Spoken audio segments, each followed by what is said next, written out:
Bismillahirrahmanirrahim. Assalamualaikum warahmatullahi wabarakatuh. Waalaikumsalam. Tepat tanggal 2 ini, gugatan nomor 456 PDT PN Pusat 2025, sidang kedua ini rupanya belum bisa dilaksanakan dengan alasan hakim tidak siap. Namun dari hal tersebut, tepatnya Bang Herman sebagai Ketua Koordinator untuk menjelaskan. Silakan, Bang. Bismillahirrahmanirrahim. Assalamualaikum warahmatullahi wabarakatuh. Kami tadi jam 10 pagi udah sampai, setengah 10 pagi udah nyampe di Pengadilan Negeri Jakarta Pusat. Ternyata sidang mediasi ditunda besok jam 10 pagi dengan alasan memang apa yang teman rekan saya bilang tadi, bahwa hakim belum siap untuk sidang hari ini. Nah, memang yang anehnya itu pemberitahuannya ada 2 kali gitu loh.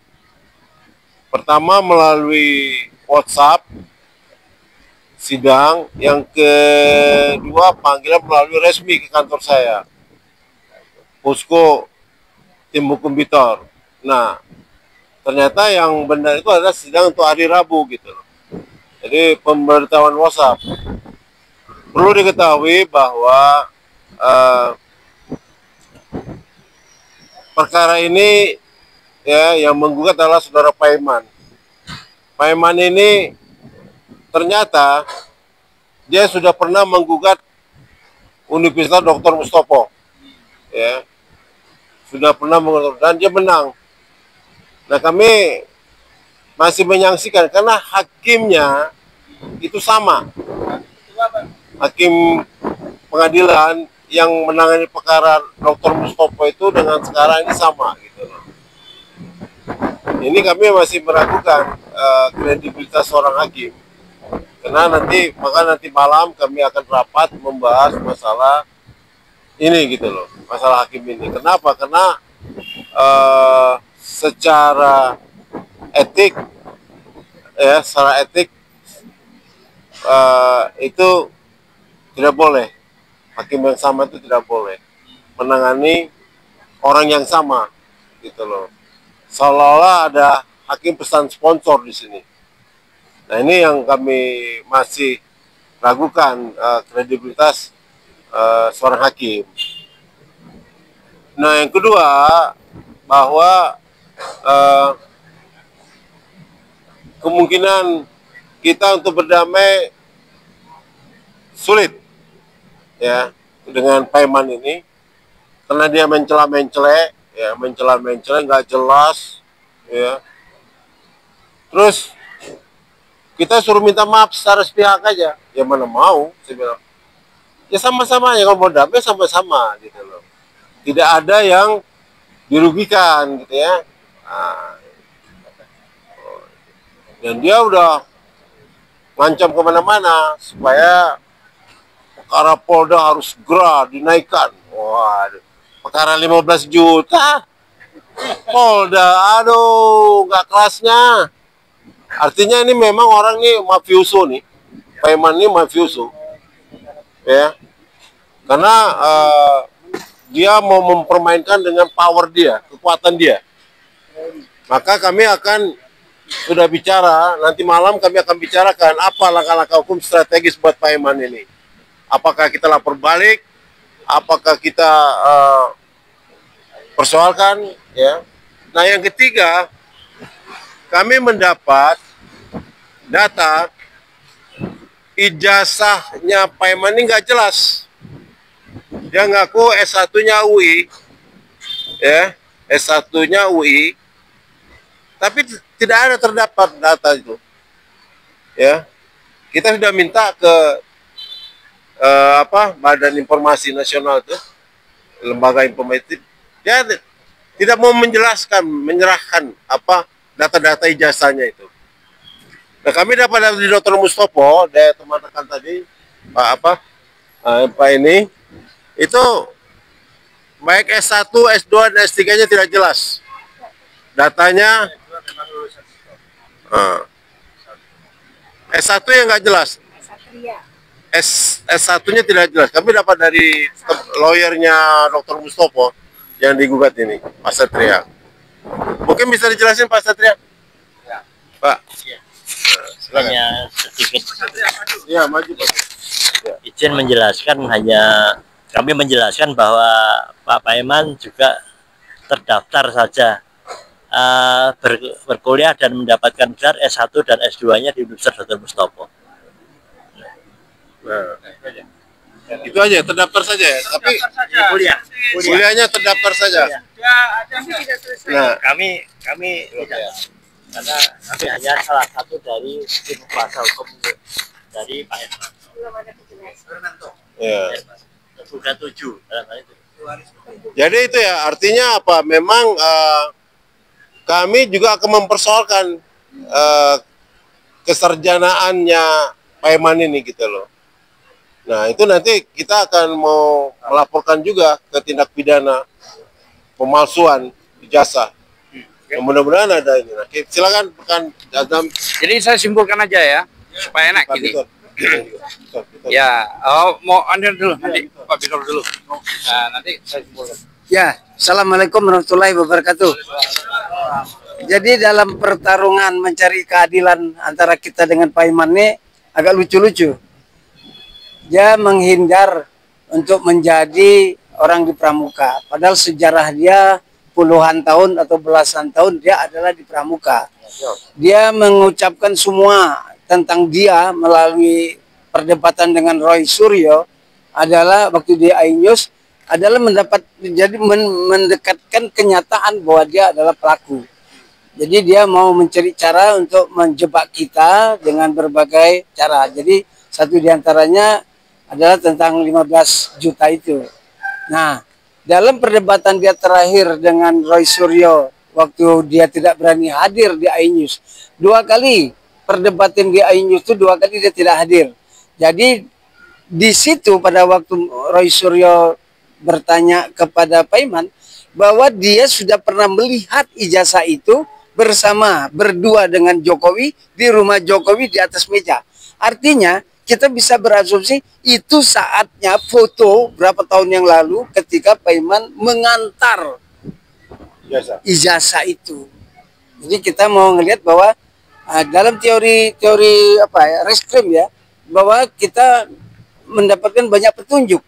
Ada dia di situ, ada dia punya kios, ada dia menjadi ketua relawan, bahwa dia bersahabat dengan 7 orang, 8 orang tim Jokowi, dia bersama Jokowi, dia bawa Farhan ke Jokowi untuk menjadi timnya Jokowi. Jadi semuanya itu sudah lebih dari 15 item yang mengurung dia bahwa dia memang adalah satu di antara pelaku ya. Mungkin ada berapa orang karena tim Solo itu ada 8 orang. Nah, ini yang memperkuat kita. Yang kedua, kita tahu bahwa Paiman ini dengan apa yang dia lakukan terus dia mendapatkan fasilitas yang luar biasa. Anak pasar Pramuka bisa mendapatkan jadi wamen, bisa mendapatkan jadi komisaris di Pertamina yang tantiemnya setiap tahun 40 miliar. Jadi kalau Paiman itu 10 tahun menjadi komisaris di Pertamina, di PGN itu, dia punya ratusan miliar. Nah, ini mau kita coba cari ini. Macam mana cara kita membongkar kekayaan si Paiman ini. Kalau kita lihat kemarin-kemarin orang-orang bisa mencari rumah-rumah yang mendapatkan fasilitas negara dengan cara-cara itu. Nah, mungkin Paiman bagian daripada satu di antara komisaris-komisaris itu yang juga menghimpun uang dengan cara yang tidak benar. Nah, jadi kita dengan pertengkaran kita mencari keadilan melawan Paiman ini semakin kesini semakin kita tuh menjadi lebih berani dan jadi apa ya? Jadi semakin greget tuh untuk mengalahkan ini karena di ujungnya tetap Jokowi. Semua orang sekarang menganalisa ada perilaku Solo terhadap kebakaran di mana-mana dan itu sasarannya tepat semua. Jadi kalau ini dilakukan oleh massa biasa nggak mungkin. Ini pasti ada sosok orang terorganisir. Kalau tentara ini sekelas pangkatnya kolonel. Artinya dia bisa menggerakkan massa ke titik-titik tertentu karena dia membuktikan orang-orang yang didatangi dan rumahnya dijarah dan dibakar itu melakukan penghinaan terhadap rakyat. Menghina rakyat. Dan itu dibuktikan dengan tindakan-tindakan itu. Dan tindakan-tindakan itu tidak menyebabkan kelompok Solo ini ketarik dalam permasalahan ini. Jadi kalau sekarang ini tanggal 2 kita akan lihat ada pembakaran lagi di mana-mana, ada lagi penjarahan di mana-mana. Jadi kekuasaan yang dipimpin oleh Prabowo ini nggak berani menyentuh itu. Kalau kita lihat ya, nggak berani itu. Kita bisa bayangkan ya, di Jakarta tuh ada beberapa tempat yang dilakukan pembakaran dan penjarahan. Tentara dan polisi di Jakarta ini ada ribuan orang. Kok nggak bisa? Ini kan berarti ada desain di situ, ada pembiaran. Nah itu ya yang mungkin kita akan mengajiknya ke sana. Kalau Pak Iman ini mau terus-terusan begini, ya kita lawan aja. Kan kita nggak ada takutnya. Jadi ya Pak Iman kan mau coba-coba gertak kita. Ya. Itu yang saya lihat ya. Jadi kita coba, kita tim hukum kita juga semakin banyak. Terus kita juga nanti bisa melaporkan Pak Iman ya melalui pengacara tentang dia bisa masuk ke Pertamina PGN itu pakai ijazah apa. Karena Pak Iman itu selalu menulis namanya Profesor Doktor Pak Iman Raharjo, terus nanti di belakangnya ada MSI, terus kadang-kadang ada macam-macam lah, jadi dirubah-rubah. Jadi setiap ada kepentingannya ke suatu tempat berubah titelnya. Nah itu yang saya mau sampaikan. Bang, jadi dijelaskan Bang, katanya beberapa di netizen ini Abang ini mau memeras tidak hanya 15 juta Bang, tapi ada yang lebih besar lagi Bang. Bagaimana Bang tanggapannya Bang? Nggak perlu ditanggapi, nggak ada itu. Saya sudah pernah ketemu Pak Iman, diajak makan, disaksikan banyak orang. Dia ngasih uang tuh di depan itu pakai Sumbangan tuh. sumbangan. Nggak ada, tidak ada tawar-menawar angka, nggak ada. Sumbangan agenda. Saya butuh 20 melalui teman saya. Terus nomor saya dikasih ke dia. Terus dia kirim 15. Saya lihat, oh 15 ya. Terus mau bilang. Kita kan nggak tahu Pak Iman yang siapa tadinya. Baru kita tahu bahwa dia komisaris segala macam kan baru-baru ini. Tadinya kita nganggap dia orang biasa, cuman pemilik kios di Pramuka. Itu menyebabkan kita mau datang. Nggak ada itu. Jadi Abang mau diajak damai akan dikasih sekian lagi. Nggak ada. Terima kasih Bang. Baik, saya cukup kan? Iya. Langsung ya. Kesimpulan ya. Closing sebentar. Iya, ini kesimpulan sekali closing.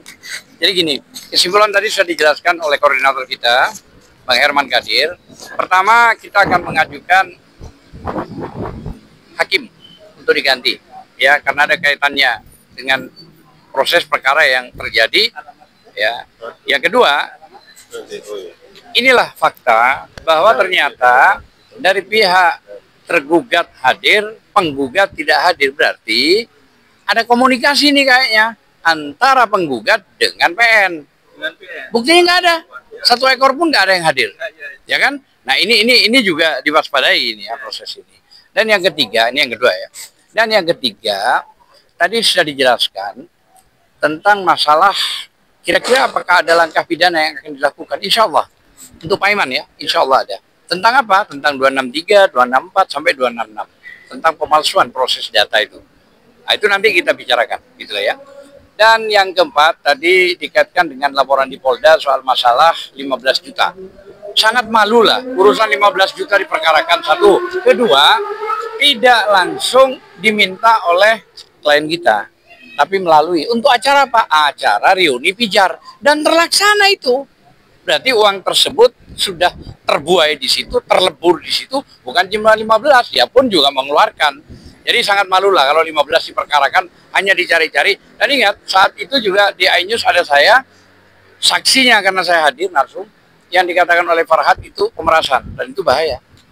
Bisa jadi nanti merembet prosesnya. Ya.